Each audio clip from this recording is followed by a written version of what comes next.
नमः श्रीवर्धमानाय निर्धूत कलिलात्मने सालोकानां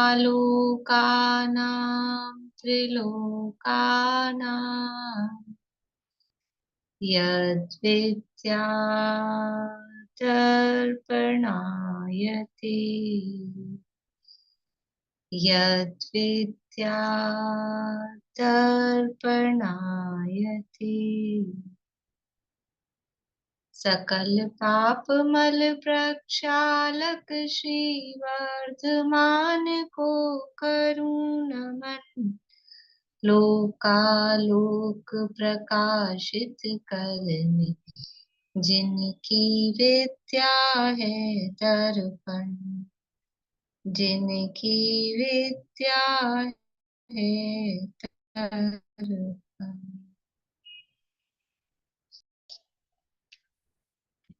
रत्नकरण शावकाचार नामक ये ग्रंथ है, सुमंत स्वामी द्वारा रचित। इसमें षष्ठ भावना अधिकार अपना चल रहा है, जो पंडित जी सदा सुखदास जी के द्वारा रचित है। इसमें आचार्य भक्ति भावना की चर्चा अपनी चल रही है और आचार्यों के 8 गुण, आचार्यों का स्वरूप बताया, विशेष गुण भी बताए। आचार्यों के 8 गुण भगवती आराधना के आधार पे यहाँ पर बताए जा रहे हैं, उसकी चर्चा अपन कर रहे हैं।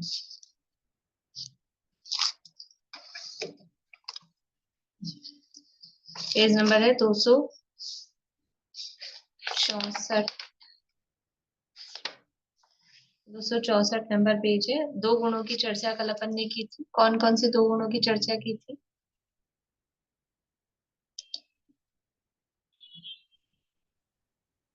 आचारवान आधारवान। आचारवान और नाम आधारवान। नाम सुना दो। सुनाइए। आचारवान, आधारवान, व्यवहारवान, प्रकर्ता, अपायोपायदर्शी, अवपीड़क, अपरिश्रावी और निर्यापक। बढ़िया, बहुत अच्छा।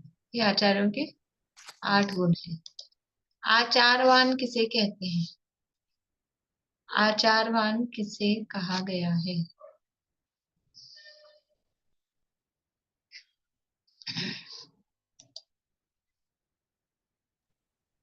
जो 5 प्रकार के आचार का स्वयं पालन करते हैं और अपने शिष्यों को भी कराते हैं, और 10 प्रकार के स्थित कल्प में स्थिर रहते हैं, और 5 समिति 3 गुप्त, नहीं बस इतना ही है। ये 5 आचारवान समिति होते और 3 गुप्ती में का भी हैं, युक्त होते हैं, वे आचारवान होते हैं।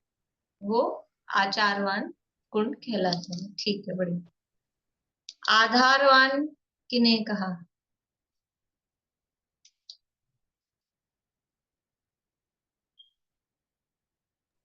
जिन वाणियों चारों अनुयोगों का जो ज्ञान होता है उसको आधारवान कहते हैं।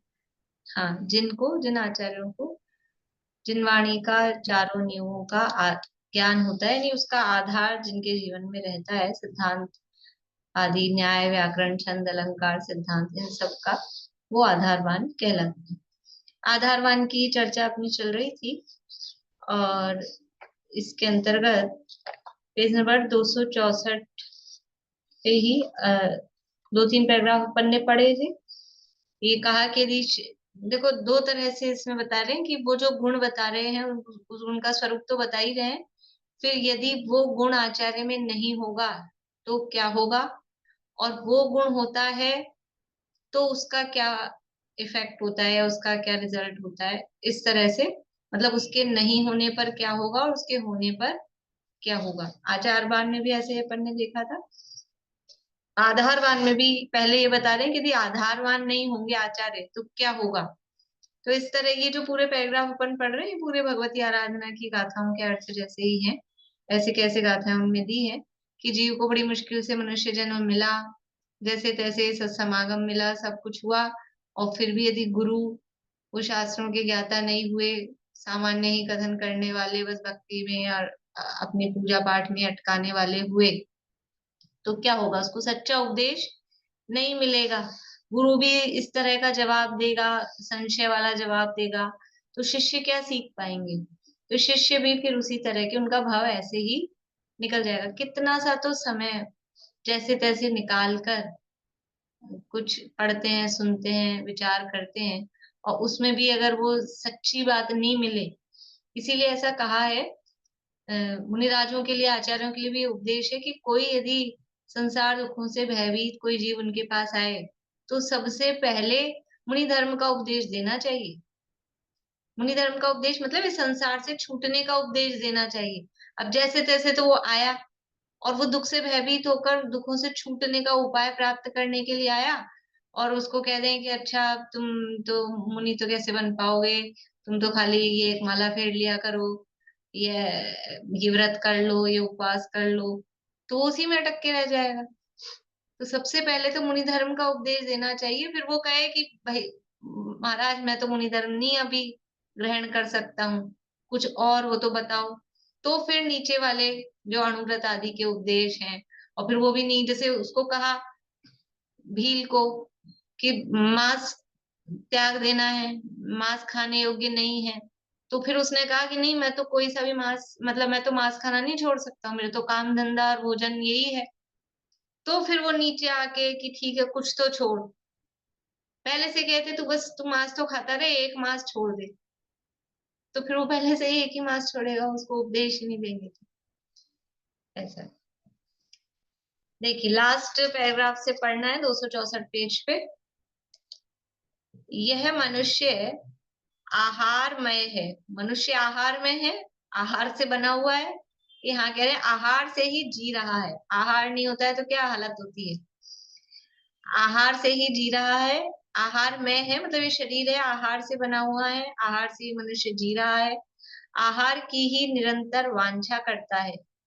जब रोग के कारण तथा त्याग कर देने से आहार छूट जाता है तथा दुख से ज्ञान चारित्र में शिथिल हो जाता है, धर्म ध्यान रहित हो जाता है, तब बहुश्रुत गुरु ऐसा उपदेश देते हैं जिससे क्षुधा तृषा की वेदना रहित होकर उपदेश रूप अमृत से सींचा हुआ, समस्त क्लेश रहित हुआ, धर्म ध्यान में लीन हो जाता है। क्षुधा तृषा रोगादि की वेदना सहित शिष्य को धर्म के उपदेश रूप अमृत का पानी तथा उत्तम शिक्षा रूप भोजन द्वारा ज्ञान सहित गुरु ही वेदना रहित करते हैं।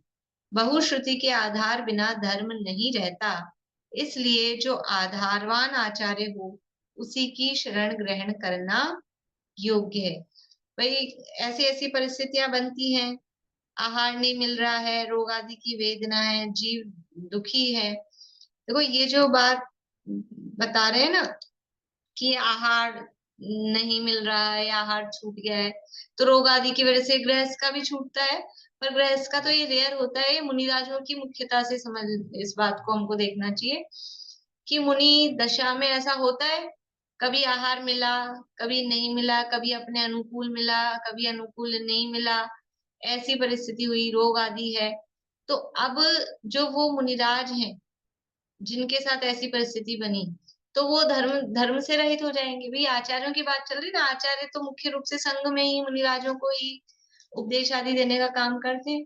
तो कोई मुनिराज की अगर ऐसी स्थिति बन रही है कि आहार प्रॉपर नहीं मिला या आहार नहीं मिल पाया और उनको शिथिलता आ रही है, तो वो आचार्य ऐसा उपदेश देते हैं कि वो भूख प्यास की बाधा भूल कर और अपने धर्म ध्यान में उपयोग को लगा सके। परिणाम व्याकुल हो रहे हो, कभी ऐसी परिस्थिति हुई हो, और तो फिर क्या करें, भोजन तो कराएंगे नहीं, भोजन तो लाके देंगे नहीं, तो फिर वो इस तरह का कुछ उपदेश देते हैं जिससे कि परिणामों में शांति आ जाए। तो धर्म के उपदेश रूपी अमृत का पानी, देखो पानी कौन सा होना चाहिए, धर्मोपदेश रूपी अमृत, ये तो पानी। और भोजन कौन सा, उत्तम शिक्षा रूप भोजन, ये है भोजन और पानी, कि उत्तम शिक्षा हो और धर्मामृत का पान यानी उसका पानी हो। तो इसके द्वारा जो ज्ञान सहित गुरु है, यानी जिनको आधार है, शास्त्रों का आधार है, वे ही वेदना रहित करते हैं। बहुश्रुति के आधार बिना धर्म नहीं रहता। इसलिए आधारवान, जिनको शास्त्रों का ज्ञान है, जिन्होंने शास्त्रों का पारायण किया है, खुद ने शास्त्रों को पिया है मतलब जीवन में उसको फॉलो किया है, उतारा है, तो वो ही फिर हमको भी ऐसी परिस्थितियों में स्थित कर सकते हैं। यदि शिष्य वेदना से दुखी हो रहा हो तो उसका शरीर सहलाना, हाथ पैर मस्तक दाबना, मीठे शब्द बोलना इत्यादि द्वारा दुख दूर करे। पूर्व में जो अनेक साधुओं ने घोर परिचय सहकर आत्म कल्याण किया, उनकी कथा कहकर देह से भिन्न आत्मा का अनुभव कराकर वेदना रहित करे। अभी प्रकटता की बात अलग आएगी। अभी तो यहाँ कह रहे हैं आधार होगा, कुछ ज्ञान होगा अनुयोगों का, सिद्धांत का, वस्तु स्वरूप का, तो वो शिष्य को बराबर प्रॉपर तरीके से धर्म में स्थित कर पाएंगे। जब यदि शिष्य शिथिल हो रहे होंगे धर्म में, तो ये कि किन किन ने ऐसे उपसर्ग सहन किए, किन किन के साथ ऐसी परिस्थिति बनी, उन्होंने भी इसको समता भाव पूर्वक सहन किया, ऐसा वो बताएंगे। देखो क्या कहेंगे, हे मुने, अब दुख में धैर्य धारण करो। संसार में कौन कौन से दुख नहीं भोगे। यदि वीतरागी की शरण ग्रहण करोगे तो दुखों का नाश करके कल्याण को प्राप्त हो जाओगे। छोटे अपने बच्चे को नहीं बोलते हैं, बच्चे होते हैं ना अपने घर में छोटे बच्चे, और वो गिर जाए, पड़ जाए, लग जाए, अरे तू तो ब्रेव बॉय है, तू तो एकदम बहादुर बच्चा है, तू रोता है क्या, कुछ ऐसा ही तो कहते हैं उसको। और फिर मान लो एक दो बच्चे गिर गए साथ में, देख वो भी तो नहीं रो रहा। यही है वो गुण आधार, मतलब जो सही पेरेंट होंगे या जो भी बड़े हैं, और वो बच्चा गिर जाए और एक चाटा और लगाए, देख के नहीं चलता है, गिर गया तो वो और रोएगा तो तरीका क्या है। और एक अपने नहीं चलती है, कोई बच्चा गिर जाए, कुछ हो जाए, वो रोने लगे, देख चींटी मर गई, चींटी मर गई, तो उसका उपयोग बदल देते हैं। चलता है सब लोग यहाँ ऐसा, हमारे इधर दिखाते हैं कि देखिए, तो वो उसका उपयोग उसमें लग जाता है, कहाँ मरी, तो वो अपना रोना धोना भूल जाता है। भाई तू गिरा तो देख के नीचे ऐसा हो गया, कुछ भी करके मतलब उसका उपयोग बदल देना है। तो संसार में कौन कौन से दुख नहीं भोगे। यदि वीतरागी की शरण ग्रहण करोगे तो दुखों का नाश करके कल्याण को प्राप्त हो जाओगे इत्यादि बहुत प्रकार से कहकर मार्ग से विचलित नहीं होने दे।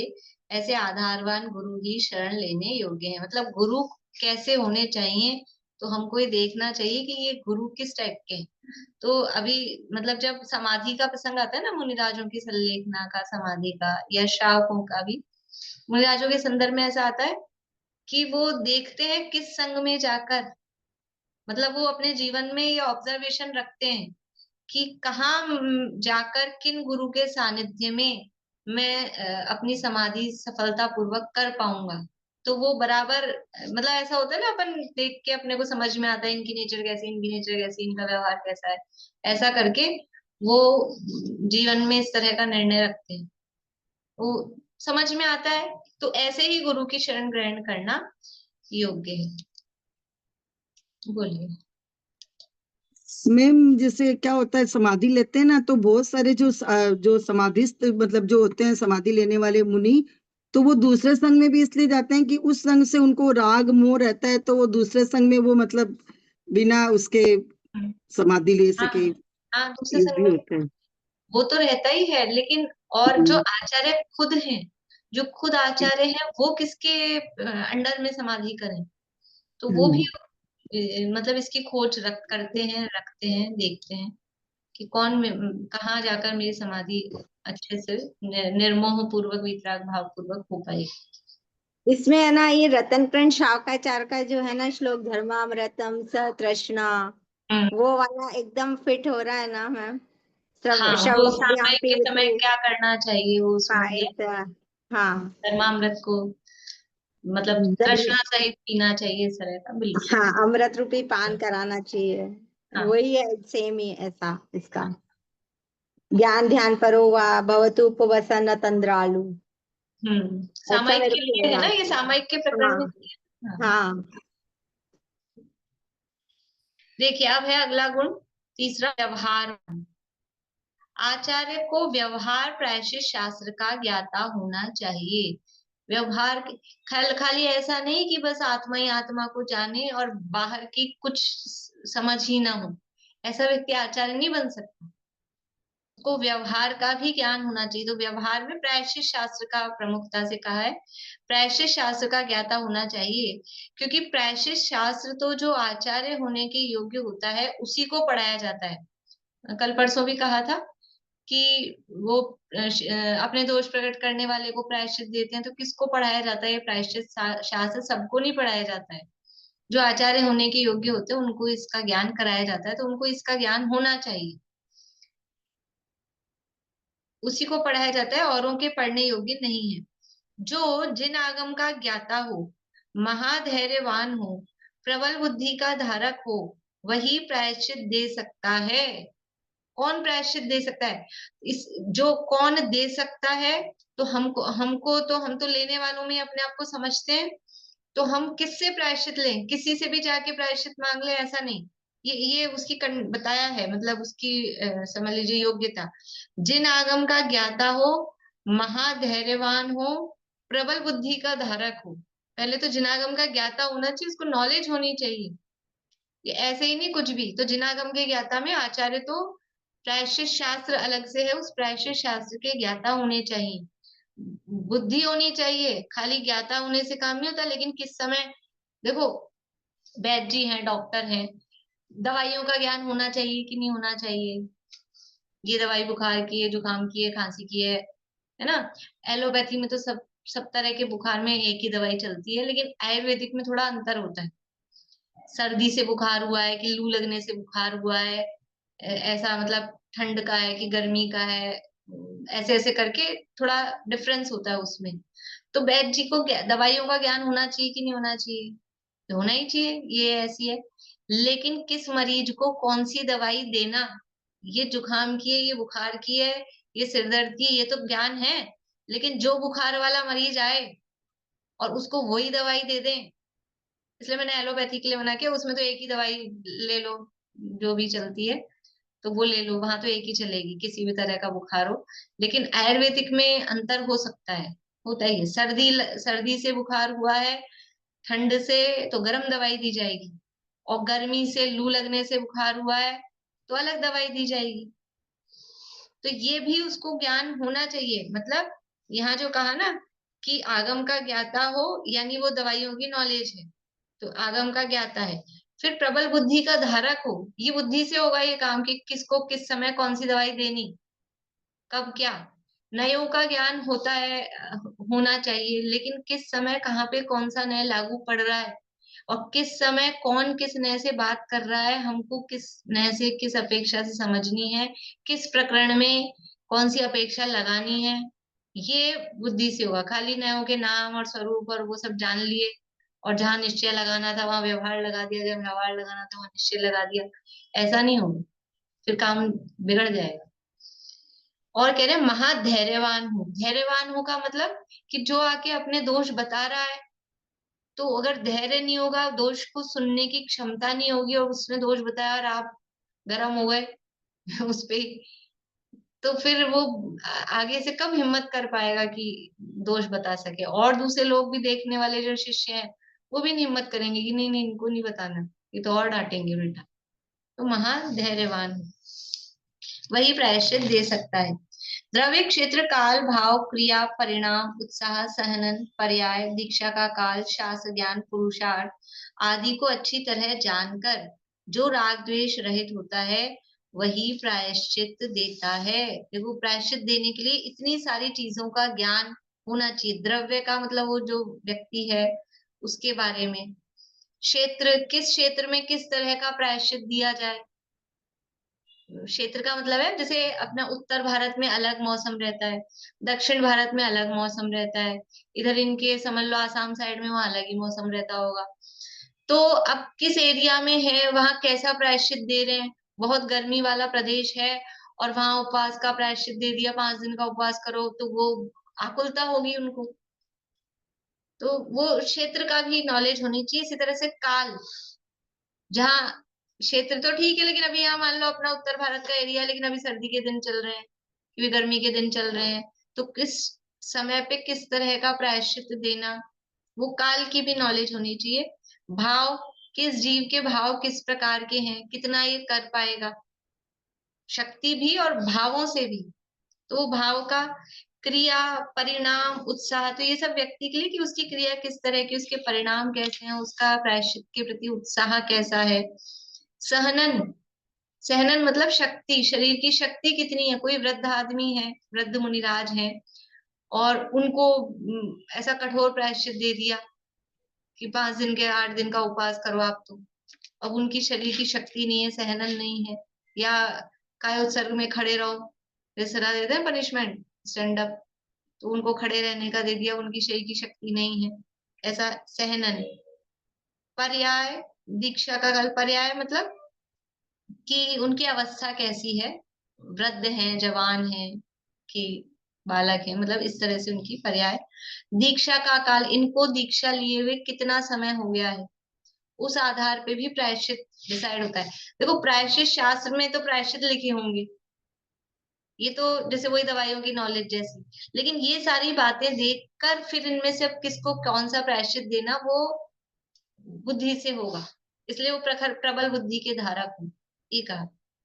शास्त्र ज्ञान पुरुषार्थ, तो जिसको प्रायश्चित दिया जा रहा है उसको शास्त्रों का कितना ज्ञान है, उसका पुरुषार्थ कितना है, आदि को अच्छी तरह जानकर जो राग द्वेष रहित होता है, मतलब अब इन प्रायश्चित देने वाला जज के समान है। जैसे जज होते हैं, उनको वीतरागी की उपमा दी जाती है। उन अगर कोई रिलेशन वाला कोई केस चल रहा है कि इनके संबंध में, तो उसको जज नहीं बनाया जाता है वहां पर, क्योंकि वहां राग द्वेष की संभावना है। तो ऐसे ही आचार्य जो प्रायश्चित दे रहे हैं, तो ये मेरा प्रिय शिष्य है, इसको तो जरा सरल सा प्रायश्चित दो, और ये इससे तो अपना एंटी चलता है, ये मेरे बात नहीं मानता, ये इसको कठिन प्रायश्चित दो, ऐसा नहीं, राग द्वेष रहित होकर प्रायश्चित देता है। जिसमें इतनी प्रवीणता हो कि यह जान सके कि प्रायश्चित लेने वाले को कितना प्रायश्चित देने पर उसके परिणाम उज्जवल हो जाएंगे। कितना प्रायश्चित देने पर मतलब किस लेवल का, किस हिसाब का प्रायश्चित दें कि उसके फिर दोष का अभाव हो जाएगा, व्रतों में दृढ़ता होगी, ऐसा ज्ञाता हो, जिसे आहार की योग्यता अयोग्यता का ज्ञान हो। इस क्षेत्र में ऐसे प्रायश्चित का निर्वाह होगा या नहीं होगा, जो ऊपर बातें की ना उसी को अब बता रहे हैं। जिससे आहार की योग्यता अयोग्यता का ज्ञान हो, जिसे आहार की योग्यता अयोग्यता का ज्ञान हो, इस क्षेत्र में ऐसे प्रायश्चित का निर्वाह होगा या नहीं होगा। इस क्षेत्र में वात पित्त कफ शीत उष्णता की अधिकता है या संपन्ना है, अथवा इस क्षेत्र में मिथ्या दृष्टियों की अधिकता है या मंदता है, धर्मात्माओं की अधिकता है या मंदता है, यह जानकर प्रायश्चित का निर्वाह होता दिखाई दे तो प्रायश्चित देना चाहिए। जैसे उदाहरण आता है शास्त्रों में कि 2 मुनिराज थे, और दोनों ने आके अपना दोष कहा आचार्य को कि हमें सामायिक के समय प्रमाद आया। तो एक को तो कहा 3 दिन का उपवास करो, और एक को कहा आप उपवास नहीं करेंगे। तो ये क्या हुआ, गलती तो एक ही हुई थी, गलती तो एक ही ना, सामायिक के समय प्रमाद आया। तो ये क्या है, राग द्वेष, पार्शियलिटी। ये आपका प्रिय होगा, उनको कह दिया उपवास मत करना, और मेरे से दुश्मनी है उपवास करना। कि जिनको कहा ना 3 दिन का उपवास करो, वो जवान मुनिराज थे, और अधिक थोड़ा समझ लो भोजन करने से उनको प्रमाद आया, नींद आने लगी, तो इसलिए उनको कहा कि आप उपवास करो। और जो दूसरे थे जिनको उपवास करने के लिए मना किया, वो वृद्ध मुनिराज थे, वो उपवास कर रहे थे, तो वो उपवास करने के कारण उनको शिथिलता आ रही थी, नींद आ रही थी, ऐसा होता है ना कुछ लोगों को। ज्यादातर, कुछ नहीं, ज्यादातर लोगों को भोजन के बाद नींद आती है, भोजन से पहले जितना काम कर ले उसके बाद नहीं कर सकते। और कुछ मेरे जैसे लोग हैं, उनको भोजन के पहले हाँ, आती है, भोजन करके काम होता है। तो सब तरह के लोग होते हैं ना, तो किसको कैसा प्रायश्चित देना, ये उससे निप पाएगा, या इसका ये जो दोष होने का कारण क्या है, उस कारण को जानना के ज्ञाता जो हो सकते हैं वही प्रायश्चित दे सकते हैं। शीत उष्ण वर्षा काल को, अवसर्पणी उत्सर्पणी का तीसरा चौथा पंचम काल को देखकर काल के अधीन प्रायश्चित का निर्वाह होता दिखाई दे तो प्रायश्चित दे। ये अब कौन सा काल चल रहा है, चौथे काल की बात, वहां सहनन उत्कृष्ट होता था, परिणाम उत्कृष्ट होते थे, तो जीव वो प्रायश्चित भक्ति भाव पूर्वक स्वीकार करते थे। पंचम काल है, निबनीराय प्रायश्चित कठोर दे देंगे अत्यधिक तो और परिणाम बिगड़ जाएंगे। तो ये सब भी देख के, सर्दी गर्मी बरसात कौन सा मौसम चल रहा है, इस तरह को देख के वो प्रायश्चित दे। मैं एक बात बोलना चाहूंगी, मतलब आचार्य ऑलराउंडर होना चाहिए, डॉक्टर भी हो, जज भी हो, टीचर भी हो, गृहस्थ का भी पूरा नॉलेज हो, मतलब ऑलराउंडर होने चाहिए हाँ, आचार्य। ऑलराउंडर ही होने चाहिए, उन्हीं को आचार्य बनाया जाता है। मतलब सब तरह की नॉलेज उनको होनी चाहिए। जैसे उपाध्याय है तो बस वो पढ़ाई में विशेष है, तो इसलिए उपाध्याय है, लेकिन आचार्य पढ़ाई भी हो, अध्ययन भी हो, और उसके बाद ये सारी भी उनमें क्वालिटीज हों, तभी उनको आचार्य पद दिया जाता है। परिणाम देखना चाहिए, यह भी देखना कि तपश्चरण में इसका तीव्र उत्साह है या मंद है। वो परिणाम की बात आई ना ऊपर, कि तप करने में उसका उत्साह कैसा है। सहनन की हीनता अधिकता, बल की मंदता तीव्रता भी देखना चाहिए। यह भी देखना चाहिए कि ये बहुत काल का दीक्षित है या नवीन दीक्षित है। जैसे ऐसे होता है ना, अभी अपने समझ लो क्लास में कोई नए नए ज्वाइन हुए हों, अब जो पुराने पढ़ रहे हैं उनको आप लोगों को मैं कुछ भी कह सकती हूँ, मान लो कभी जवाब नहीं आ रहा है ऐसा, तो कुछ भी कि जवाब नहीं आ रहा है ऐसा करके। अब जो नए नए ज्वाइन हुए हैं उनको आते ही अपन ऐसे कह दो, या फिर वो थोड़ा भी बताते हैं तो हम खुशी व्यक्त करते हैं। तो ये अभी अभी ज्वाइन हुए हैं और जो बहुत दिनों से पढ़ रहे हैं उन्होंने अच्छा भी बताया है, लेकिन फिर भी पता लग गया कि उनको थोड़ी सी हमने सुना दी कुछ कि ये सही नहीं बोला, वो सही नहीं बोला। तो ऐसा इसका भी फर्क पड़ता है ना, भी ये पुराने हैं इनको हम कह सकते हैं, नए व्यक्ति को अभी नया नया नहीं तो एकदम से ऐसे कठोर प्रायश्चित दे देंगे तो विमुख ना हो जाए, तो उस भी हिसाब से वो प्रायश्चित दिया जाता है। सहनशील है या कायर है, बाल युवा वृद्ध अवस्था भी देखना चाहिए। आगम का ज्ञाता है या मंद ज्ञानी, पुरुषार्थी है या मंद उद्यमी है, इत्यादि का ज्ञाता होकर प्रायश्चित देना चाहिए। दोष रूप आचरण जिस प्रकार फिर नहीं करे तथा पूर्व में किए दोष दूर हो जाए, उस प्रकार शास्त्र के अनुकूल प्रायश्चित देना चाहिए। प्रायश्चित का प्रयोजन क्या है कि वो जो दोष हुआ है वो दोष फिर से नहीं हो, दोष रूप आचरण मतलब उस तरह का आचरण फिर से नहीं हो, और जो दोष लगा है वो दोष दूर हो जाए। प्रायः चित्त, जो चित्त की अशुद्धता है, चित्त की मलिनता है, वो निकल जाए। हम कोई दोष लगता है तो दोष कहाँ लगता है, दोष लग गया कपड़ों पे लग गया, शरीर पे लग गया, कहाँ लगता है दोष, ये हमारा मन मलिन हो जाता है। कोई गलती होती है ना तो वो मन मलिन हुआ है, मन में दोष लगा है, तो वो मन की मलिनता जिस प्रकार से दूर हो जाए उसका नाम प्रायश्चित है। वास्तव में जो गलती हो गई, अभी हम भूतकाल में तो रिवर्स तो जा ही नहीं सकते हैं, ये जो गलती हो गई अपने को, मान लो आज तो शुक्रवार हो गया, मान लो घी नहीं खाना था और भूल गए, या अष्टमी थी, चतुर्दशी थी, हरी नहीं खाते हैं और ध्यान ही नहीं रहा कि आज अष्टमी है और खा लिया। तो अब तो खा लिया ना, अब तो निकाल के तो बाहर लाओगे नहीं, निकाल भी दोगे तो भी खा तो लिया ही है, वॉमिट भी कर दोगे तो भी।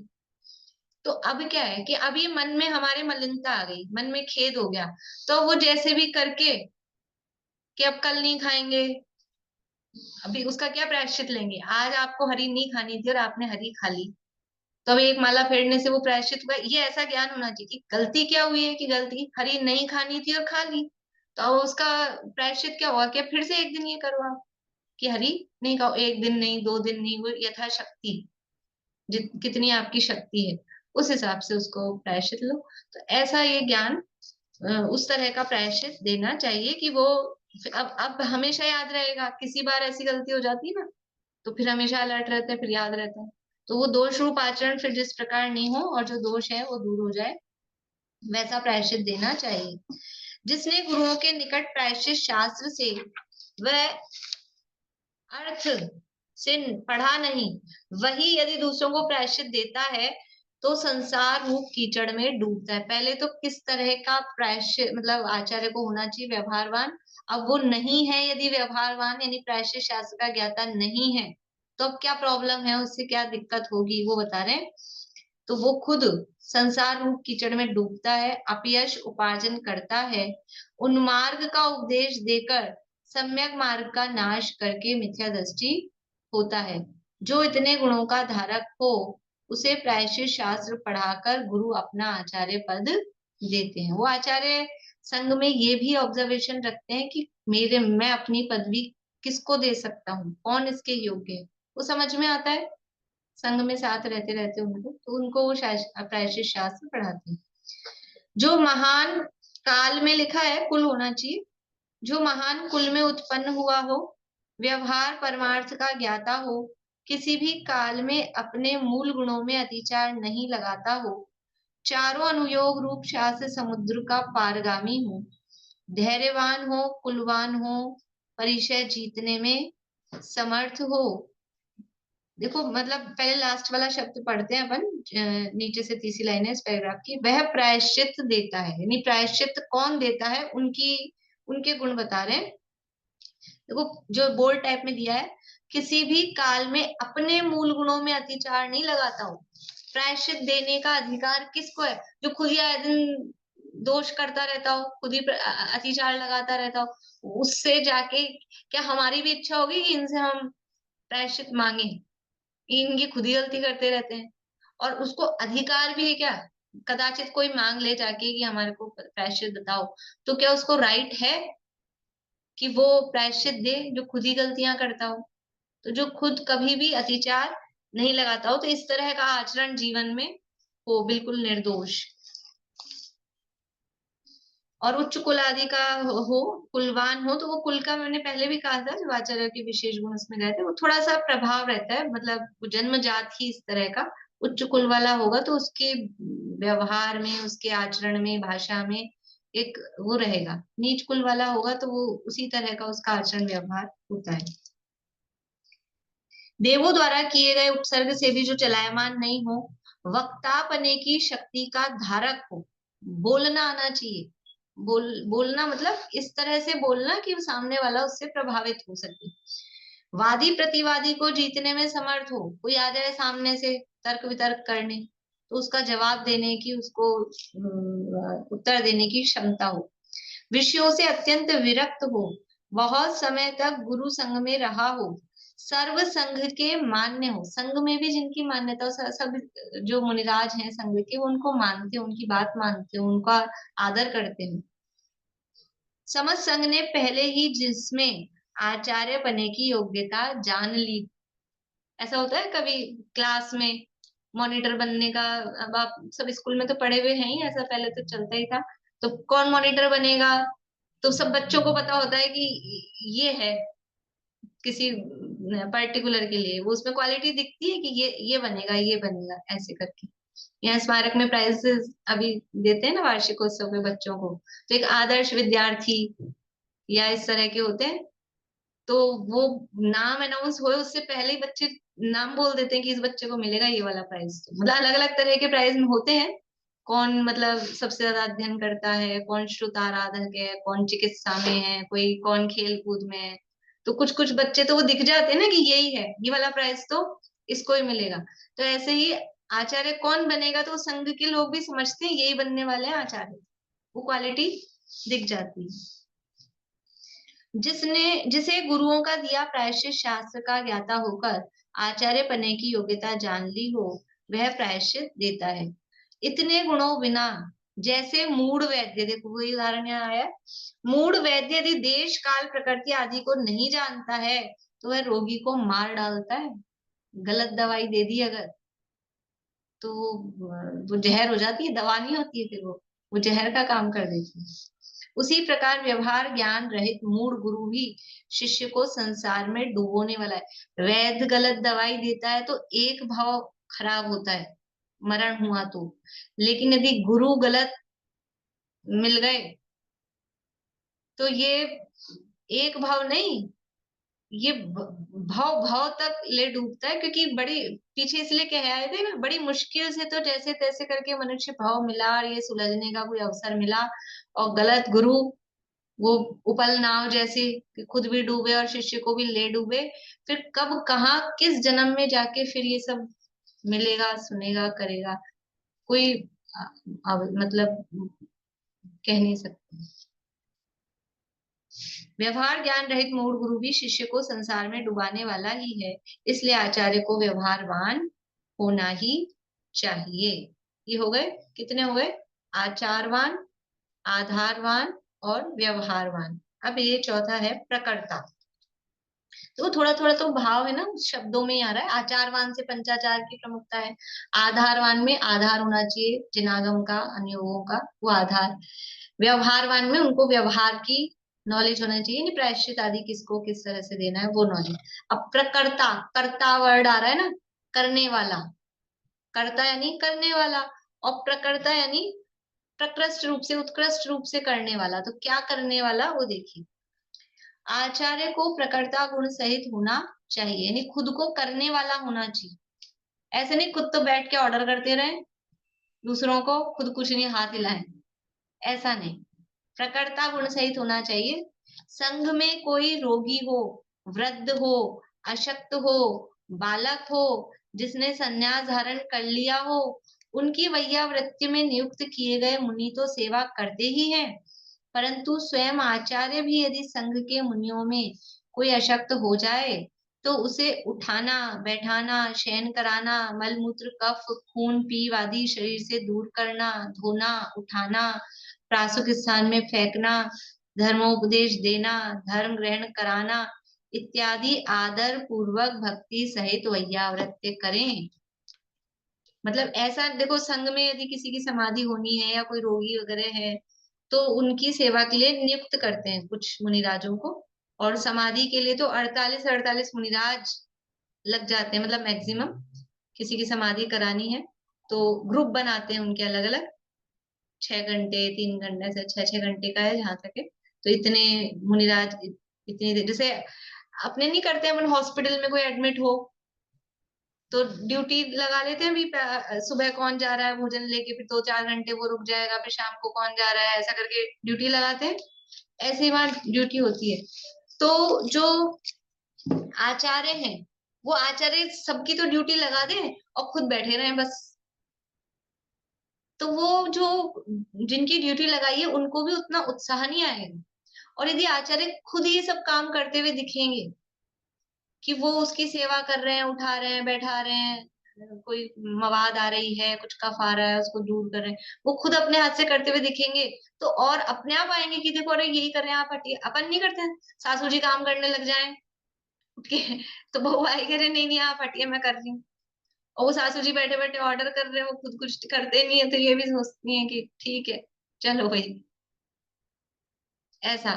तो जब खुद करता है, घर में बहुत सारे नौकर चाकर हो लेकिन खुद वो लेडीज अगर किचन में लग रही है तो वो भी सब बराबर प्रॉपर तरीके से काम करते हैं। तो वही सिद्धांत यहाँ पर है कि मुनिराज खुद, आचार्य खुद प्रकर्ता गुण सहित होते हैं, खुद भी ये सारे काम, भी मैं आचार्य हूँ तो मैं तो क्या, मैं तो नहीं करूंगा, मैं तो बस बताऊंगा, ऐसा नहीं। खुद अपने हाथ से एक एक काम वो करते हैं, वैयावृत्य करते हैं। उनको देखकर संघ के सभी मुनि वैयावृत्य करने में सावधान हो जाते हैं।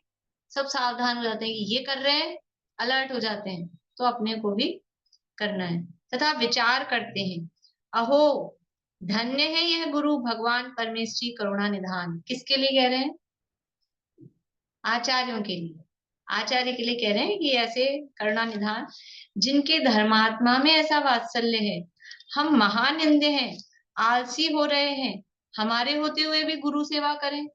खुद को अंदर से ऐसी फीलिंग आती है कि अरे अपने बैठे अपन हैं और फिर भी अपने को नहीं आया विचार के अरे इनको उठाएं बिठाएं ये ठीक करें, आचार्य आके कर रहे हैं तो खुद को ऐसी फीलिंग अंदर से आती है। यह हमारा प्रमादीपना धिक्कारने योग्य है, बंध का कारण है। ऐसा विचार कर समस्त संघ वैयावृत्य में उद्यमी हो जाता है। ऐसा विचार करके पूरा संघ, फिर किसी की ड्यूटी लगाने की जरूरत नहीं है, सब अपने आप ही खुद ही वो ड्यूटी समझ के उस काम में तैयार हो जाते हैं। यदि अब देखो ये तो आचार्य ऐसा करते हैं तो क्या हुआ, अब अगर आचार्य ऐसा नहीं करें तो क्या होगा वो बता रहे हैं। यदि आचार्य स्वयं प्रमादी हो, खुद ही नहीं करें कुछ, तो सकल संग वात्सल्य रहित हो जाए। इसलिए आचार्य का कर्तृत्व कर्तृत्व होगा, कर्तृत्व गुण मुख्य है। समस्त संघ की वैयावृत्ति करने की जिसमें क्षमता हो वह आचार्य होता है। कोई हीन आचारी हो तो उसे शुद्ध आचार ग्रहण कराते हैं। कोई मंद ज्ञानी हो तो उसे समझाकर चारित्र में लगाते हैं। किसी को प्रायश्चित देकर शुद्ध करते हैं, किसी को धर्मोपदेश देकर दृढ़ता कराते हैं। मतलब अलग अलग तरह से जैसा जो व्यक्ति दिखे, जिसमें जो कमी दिखे उसको उस हिसाब से शुद्ध कराते हैं।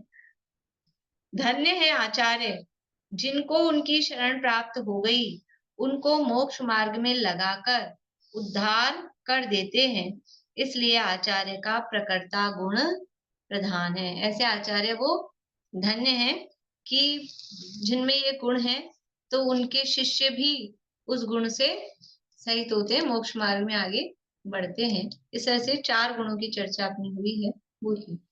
मेन ये जो वक्ता होते हैं उनका हर फील्ड में बहुत बड़ा प्रभाव होता है। सम्यक वक्ता होते हैं, चाहे मतलब है कोई भी फील्ड हो, धर्म का फील्ड हो चाहे ये राजनीति का हो, तो मतलब प्रभाव, मतलब वक्ता होना बहुत जरूरी है। अगर इतना ज्ञान भी और वक्ता नहीं हो तो फिर देखो, नहीं, ये वक्ता होना जो गुण है ना, ये दूसरों के लिए इम्पोर्टेंट है।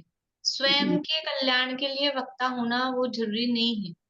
वो जरूरी नहीं है। स्वयं का कल्याण तो बिना वक्ता हुए भी, 2 तरह के केवली है ना, एक मूक केवली है और एक तीर्थंकर या सातिशय केवली है। तो वो तीर्थंकर पना का लाभ किसको मिल रहा है, या जो सातिशय केवली है जिनकी वाणी खिल रही है, उसका लाभ उनको खुद को क्या है? कोई उससे उनको खुद, ये तो दूसरों के लिए है वक्तापना। तो अब वो ऐसा योग होता है कि अब किसी को है वक्तापने का योग, तो उसके माध्यम से दूसरों का भी हित होता है, तो वो ठीक है। लेकिन खुद के हित के लिए वक्तापना नहीं भी हो तो कोई प्रॉब्लम नहीं है, खुद का हित तो हो ही सकता है, लेकिन मैम ये सर, चाहे दुनिया के काम में, चाहे लोकोत्तर मोक्ष मार्ग के काम में। ये सर प्रभाव का फर्क पड़ता है लेकिन बहुत इसमें बस वो वक्ता होने में। प्रभाव तो बाहर में प्रभावना के लिए और दूसरों के समझ लो कल्याण के लिए, प्रचार प्रसार के लिए वक्तापना होना चाहिए। लेकिन आत्महित के लिए, अपने कल्याण के लिए नहीं भी होगा वक्तापना तो भी कोई प्रॉब्लम नहीं है। बोलिए सुनो। जैसा आपने कहा ना कि समाधि के समय दूसरे संघ में भी जा सकते हैं, तो उससे अपनी कमजोरी या संघ की कमजोरी का कुछ ऐसा लगता नहीं? नहीं, संघ की कमजोरी नहीं। एक तो आचार्य है, तो वो आचार्य दूसरे आचार्य के सानिध्य में करना चाहते हैं, तो वो दूसरे संघ में इसलिए आते हैं। और जो एक पॉइंट इन्होंने बताया था, मुख्य पॉइंट तो वो भी है कि अपने संघ में रहते हैं तो थोड़ा सा राग रहता है सामने वाले, मतलब सेवा करने वालों को भी और खुद को भी। तो फिर वो दूसरे संघ में जाते हैं, तो अब नए व्यक्ति आए हैं, भले ही वो साधर्मी की पने से वात्सल्य रखेंगे, लेकिन उस तरह का थोड़ा राग वाला भाव वहां पर इनको भी नहीं होगा, उनको भी नहीं होगा। जैसे अपने जो श्रुत पंचमी वाली कथा आती ना, तो धरसेनाचार्य के संबंध में ऐसा आता है, उन्होंने भूतबली पुष्पदंत स्वामी को पढ़ाया और जिस दिन उनका वो पूरा हुआ ज्ञान, तो 2-4 दिन बाद से चौमासा लगने वाला था, चातुर्मास, उनको तुरंत वहां से रवाना किया। क्यों रवाना किया? कि अपनी वृद्धावस्था जानी कि मेरी आयु अब ज्यादा नहीं है और ये चौमासे में यहाँ रुक गए तो ये मेरी सेवा में लगे रह जाएंगे, ये राग में भटके रह जाएंगे, और मेरी सारी पढ़ाई लिखाई फिर वो 4 महीने में तो पूरी हो जाएगी। जो काम के लिए हमने इनको पढ़ाया वो काम ये नहीं कर पाएंगे, इसलिए उनको तुरंत वहां से रवाना कर दिया। अब उनकी होगा, लेकिन उनको नहीं रोका उन्होंने कि अब अपने समाधि कराने। तो मतलब ये भाव तो उनमें ऐसा होता वो है। संग में होता है। और ये मतलब अपन भी ऐसा करते हैं ना, घर में भी हमें अपनी तबीयत खराब हो, बच्चा दूर हो, कुछ हो, बताते ही नहीं है, वरना वो आ जाएगा, वो पढ़ाई लिखाई में डिस्टर्ब होगा, उसका मन नहीं लगेगा, ऐसा सोच के कहते ही नहीं है ना। तो ये राग के कारण इस तरह का होता है, तो वो दूसरे संघ में मतलब उससे संघ की कोई हीनता या ऐसा नहीं है, ऐसा पद्धति भी है, तो कोई उसमें दिक्कत वाली बात नहीं। मेरा नेटवर्क थोड़ा डिस्टर्ब है, तो आवाज आपकी भी कट कट के आ रही है मुझे। चलिए यही पूरा करते हैं। जय श्री राम।